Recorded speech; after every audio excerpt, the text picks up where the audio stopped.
Examina-me. Examina-me, Senhor, e prova-me, sonda-me o coração e os pensamentos. Salmo 26, versículo 2. Esse salmo foi escrito por ocasião da fome que assolou Israel por 3 anos. O contexto nos mostra que a nação atravessava um período de crise. Na época, Davi tinha 58 anos de idade e, como sempre, fez em momentos de crise, dirigiu-se a Deus em busca de socorro. O relato bíblico narra essa história desse jeito. Houve, em dias de Davi, uma fome de 3 anos consecutivos.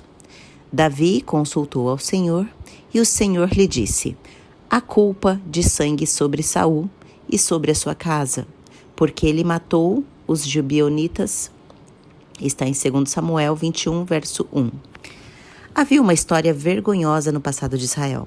Saul não havia cumprido o trato que Josué fizera com os gibeonitas ao conquistar Canaã.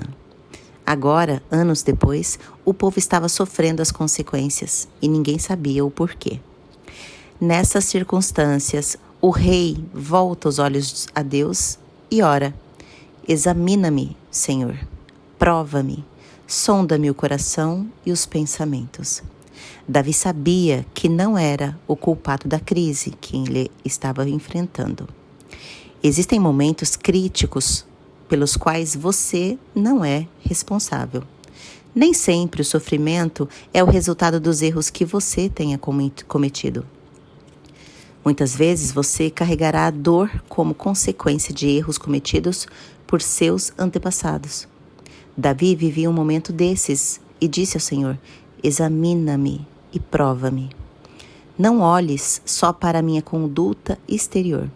Olhe para os meus sentimentos, os meus pensamentos íntimos.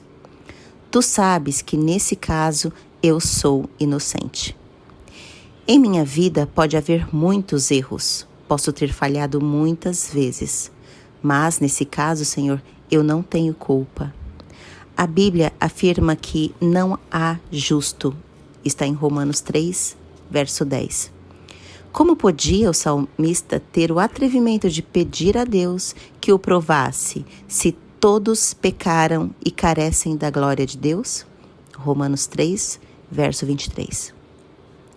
Talvez a resposta esteja no verso 3, onde Davi apela para a misericórdia divina. Em hebraico, misericórdia significa bondade, amor, graça, fidelidade, clemência.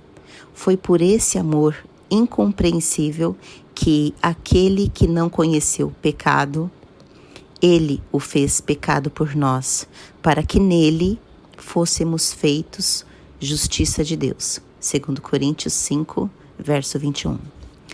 Nele, em Jesus, em nenhum outro há salvação. Nele, você e eu somos justos. Só estando nele, andando com ele, mantendo comunhão permanente com Jesus, podemos ir a Deus e orar como Davi. Examina-me, Senhor, e prova-me, sonda-me o coração e os pensamentos. Tenha um ótimo dia.